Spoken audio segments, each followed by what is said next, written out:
ഉരുളക്കിഴങ്ങെടുത്ത് തൊലി കളഞ്ഞ ശേഷം ഈ ഷേപ്പിൽ കട്ട് ചെയ്തെടുക്കുക. നന്നായി കഴുകിയ ശേഷം തിളച്ച ചൂടുവെള്ളത്തിലിട്ട്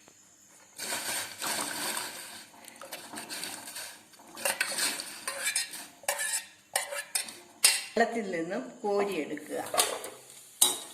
ഒരു പാത്രത്തിൽ ടിഷ്യൂ പേപ്പർ ഇട്ട ശേഷം ഇത് അതിൽ നിരത്തുക.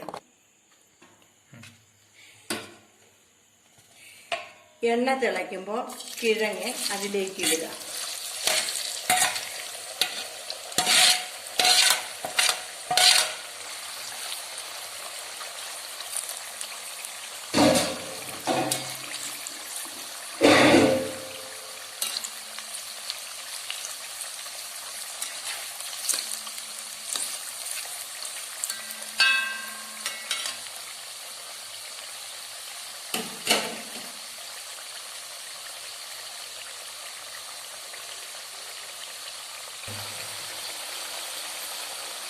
സ്വല്പം മഞ്ഞൾപ്പൊടി ചേർക്കുക.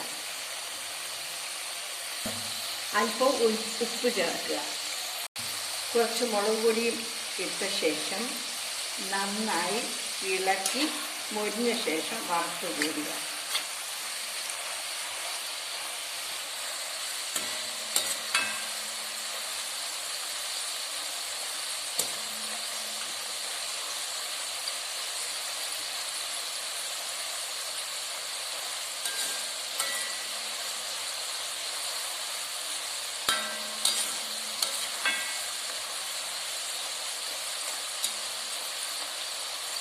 ഇതുപോലുള്ള വീഡിയോ ലഭിക്കുന്നതിനായി ഈ ചാനൽ സബ്സ്ക്രൈബ് ചെയ്യുക.